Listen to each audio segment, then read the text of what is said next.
Have you recently entertained any thoughts of, does my life really matter?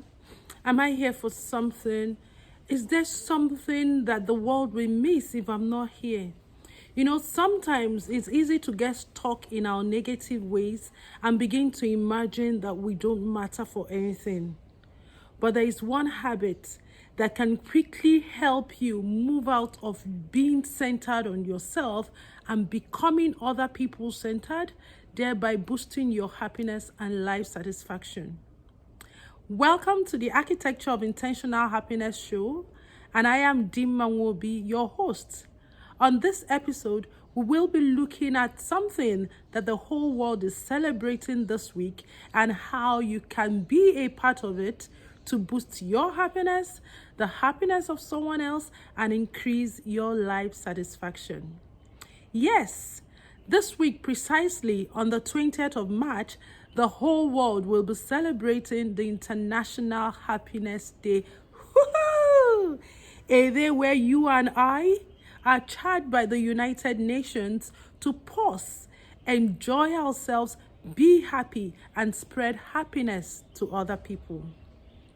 The United Nations is interested in boosting people's well-being, happiness, and life satisfaction, and so came out on a special day, the 20th of March, to celebrate the International Happiness Day. So what is the International Happiness Day? How can you celebrate it? And how can you utilize this day to step out of yourself, think of others, thereby killing two birds with one stone, boosting your happiness, that of someone else, and increasing your life satisfaction? This and more we will be discussing on today's episode. For we at the Happiness Place will join all of humanity to celebrate the International Day of Happiness on March 20th.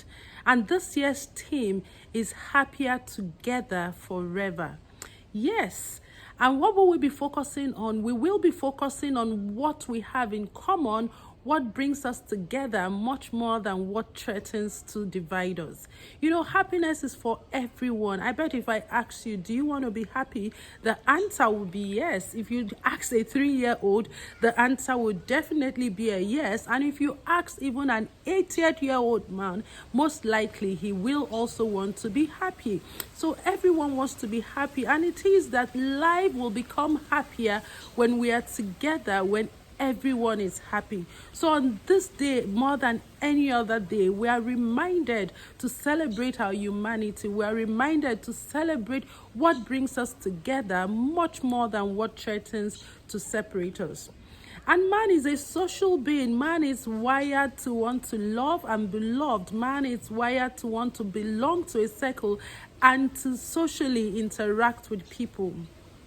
One of the oldest well-being studies that has been over 80 years, conducted by the Harvard University, has found that over time, what is the number one contributor to the happiness and well-being of individuals is how they have loving and thriving relationships. And not just having those relationships, engaging socially with them.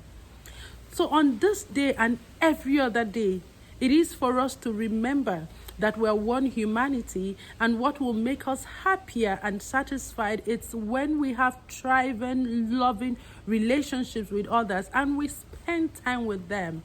As we celebrate the World International Happiness Day, I remind us again of our humanity.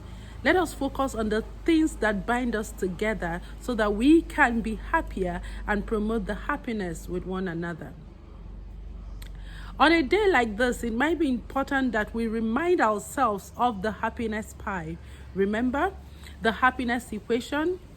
Fantastic.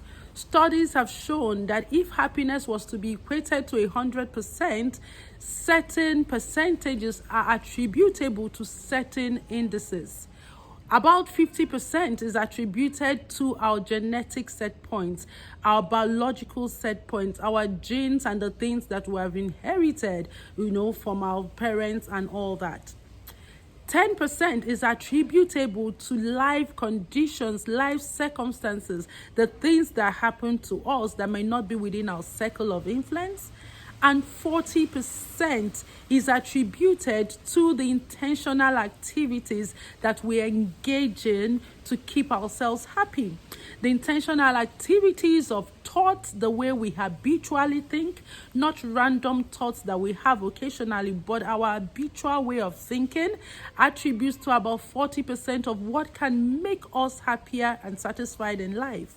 The 40% is also our habitual way of feeling, because we understand that as human beings, things will happen.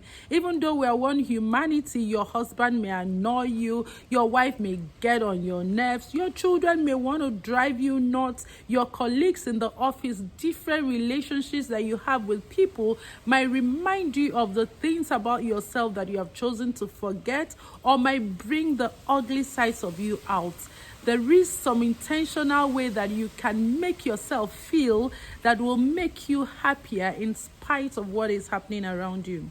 And this 40% is also your consistent ways of actions. What are those things that you can choose to do or choose not to do to boost your happiness, irrespective of your set points and irrespective of the circumstances around us?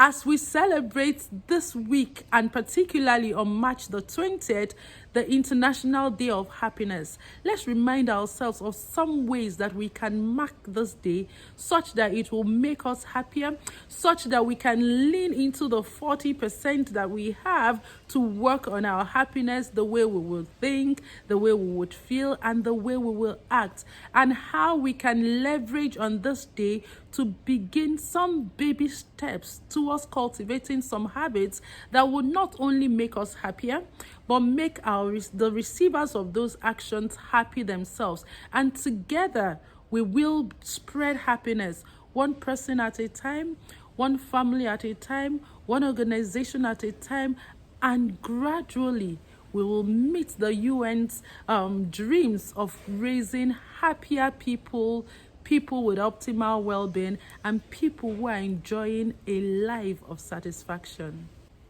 Here are some of the ways that you can mark the celebration for yourselves, with your family and your loved ones. Number 1, accept everyone as man made in God's image.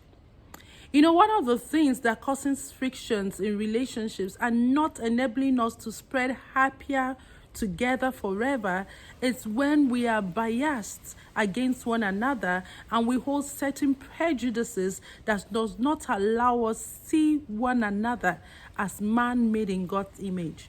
It doesn't matter your tribe, your color, your race. We are all one humanity. And if we're going to be happier together, we need to realize that the husband needs to understand that his wife is man in the feminine gender, made in God's image, and has the right to be as happy as she wants to be, irrespective of the roles that she has chosen. Likewise, the wife needs to understand that the husband is man made in God's image and has the right to his happiness as well, and that cascades down to the children. In the workplace, you need to understand that your colleagues, be it your superior or your subordinate, is a human being like you, made in God's image, and has the right to be happy as well. The more we accept one another, our differences and all as human beings, the more we can be happier together. Because once you are able to bridge that which threatens to divide you, that makes you feel, oh, he's different from me, his thoughts are different from mine, so we can't relate, or his religion is different from mine, so we're not meant to be together, the more we will separate ourselves rather than finding those things that bring us together. So when you are next with someone who has a differing opinion, who has a different religious inclination, who is from a different tribe and has a whole load of beliefs different from yours, whilst you may not accept the person's beliefs, perceptions, and ways of doing things, you need to respect the person for who he is, irrespective of the differences. Number 2, for us to be happier together, you need to learn to listen. This might challenge your ego, but it's the reality. You don't know it all. What you know is just all that you know, but there's still much more to know. And so if you have that sense of humility, you would listen to the other person to even sieve out what he's trying to say. Your perception is just limited to what you know. And it doesn't matter the certifications you have, how much you've been on this earth. You can actually learn from the most foolish person. So learn to listen. Seek first to understand, then to be understood. Because sometimes, because we're in a hurry to give our superior opinions, because we're in a hurry to not, just pour out all we know on the other person, we're not listening. And when you're not listening, you're missing the opportunity to get to understand the person. You're missing the opportunity to connect with the person. And you're missing the opportunity to learn what the universe is seeking to teach you through that person. So to be happier together, calm down, get down your high horse, and learn to listen. Number 3, do something that makes you happy. What makes me happy may be different from yours. What makes your husband happy may be different. What makes your child happy? But this season, do something that makes you happy and create the opportunities and the atmosphere for your loved ones to also engage in things that make them happy. So what makes you happy? Is it hanging out with loved ones? Is it being on your own? Is it engaging in one activity or the other? Whatever be that makes you happy, go do it. And if you've not found what makes you happy, it's important that you might want to have a chat with me or any other happiness consultant around you, because it's important that each and every one of us understands what really is it that makes me tick. What kind of activities do I engage in that boost my happiness? And the more you are aware of it, the more you can engage in it. Because sometimes it's difficult for me giving random tips on what to do to be happy, because we're all unique individuals.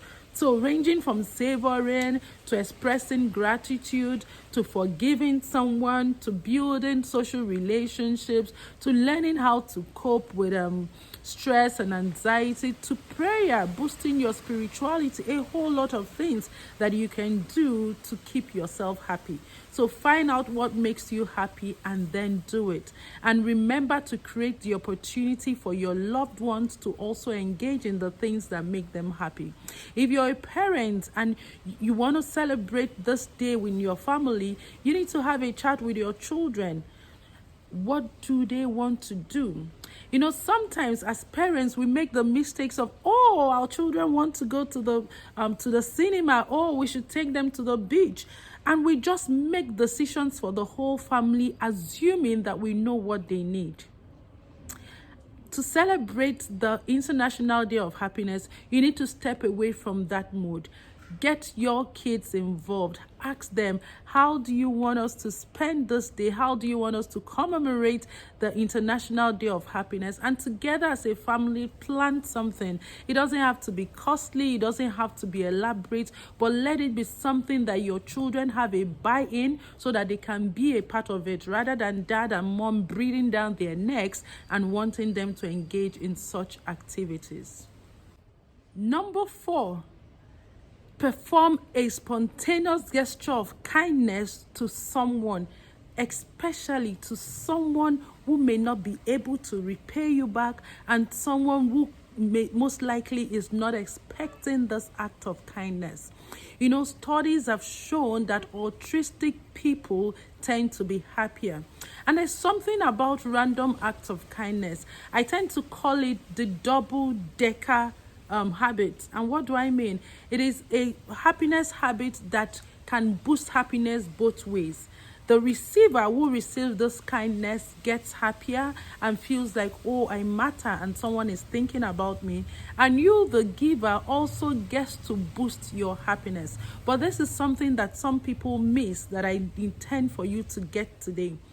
Some people, because of the word random, tend to engage in those acts of kindness randomly, spontaneously, maybe one out of the blues day, or one day like the International Day of Happiness. Oh, let's just do something random for that random person, okay? And then it can still boost your happiness. But the magic is your happiness increases as much as the acts of kindness that you perform a day increases.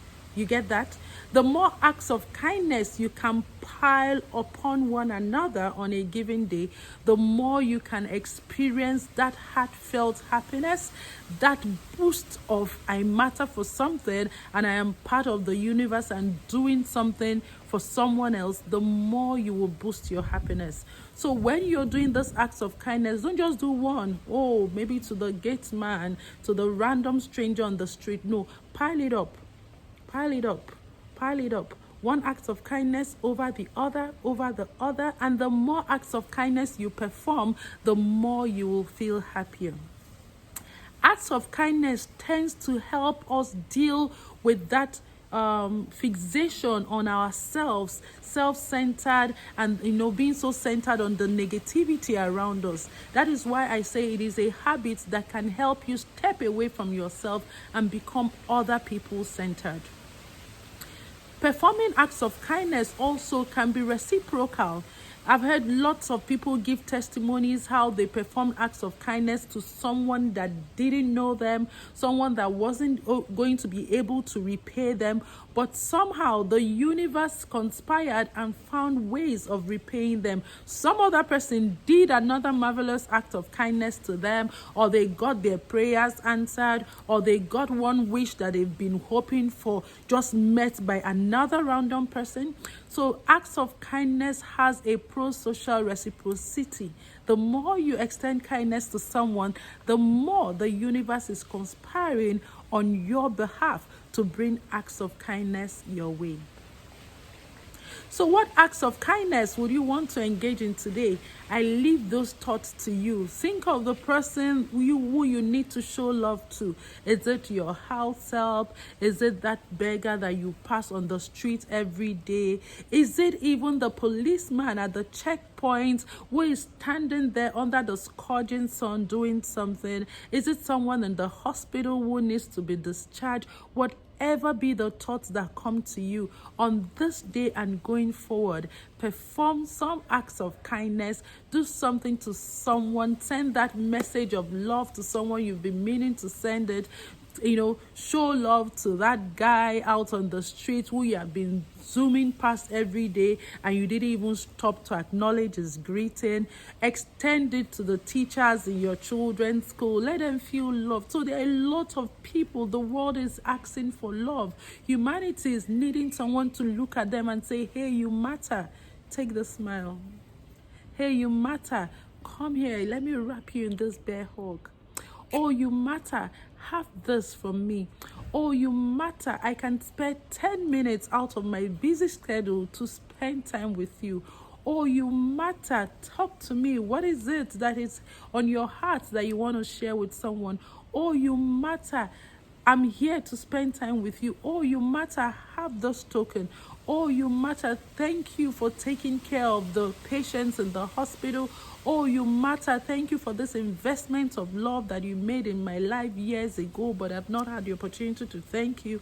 Oh, you matter. This. So there's a lot of ways that we can show acts of kindness to someone today. So get creative. Get thinking. Who do you want to show love to? What do you want to do to the person? And while you're doing this, remember to journal your experience. How did you feel doing it? Did you feel a boost of happiness? Did you feel that your life mattered? Did it help you to step out of yourself and step into someone's world? The more you're able to reflect on it, the better you would feel. Number 5, way that you can also celebrate this day is to spread the happiness message. Talk to someone. Do something with your family. Get your children involved. Let's celebrate Happiness Day. Let's come together as a family to perform this acts of kindness. Yeah, that is another way that you can involve the whole family, because as our children grow, we need to be involving them in pro-social behaviors. When I tell parents, particularly the parents of the preteens and the teens, the importance of engaging their children in pro-social behaviors. Not only is it boosting their happiness, but it's helping their brain formation. It's helping them to channel their drive, their wish for sensation into healthier options. Because neuroscience has found that the same region of the brain that is activated when a teenager engages in sensational risk-seeking behaviors just for the dopamine is the same region of the brain that is activated when that teenager, or anybody for that matter, engages in pro-social activities. So you can involve your children, get them part of those pro-social activities, find a way as a family to celebrate the World International Day, and then go spread happiness. When you in your workplace, say something nice to someone, wear a smile. Remember the Dutch smile? Wear a smile on your face. Greet the person. If you're someone who just comes and you walk to your seat and you sit down and you start to challenge the day, do all the work you need to do, carry your bag, and you're going back home, on this day and going forward, exchange a smile. Smile at someone, say well done, congratulate someone, spread the happiness message. Tell everyone of the need for us to be ourselves, to do the things that make us happy, and to encourage others to do so. So our intentional happiness activity for today is to, guess what? You guessed right. Do a random act of kindness on March 20th, the International Day of Happiness. Do something not for yourself. Do something for someone who deserves it, that you have not done something to in a long while. Do something for someone who cannot do that back for you, and it doesn't have to be something elaborate. It can be a simple smile, a simple acknowledgement, whatever. That is what we'll be doing this week, random acts of kindness. And remember, as you take time to think through who you're going to be meeting with this happiness, remember to journal your experience. How did it feel for you planning it? How did it feel for you doing this act of kindness for someone? And what are you reflecting on? Did you feel happier? Did you feel you matter? Whatever that this brings up for you, remember to journal it. And this is me, Dima Wobi, the Queen of Happiness, saying Happy International Day of Happiness. Remember, a choice to be happy is a choice to live intentionally. Go rock your happiness and make some other person happy too.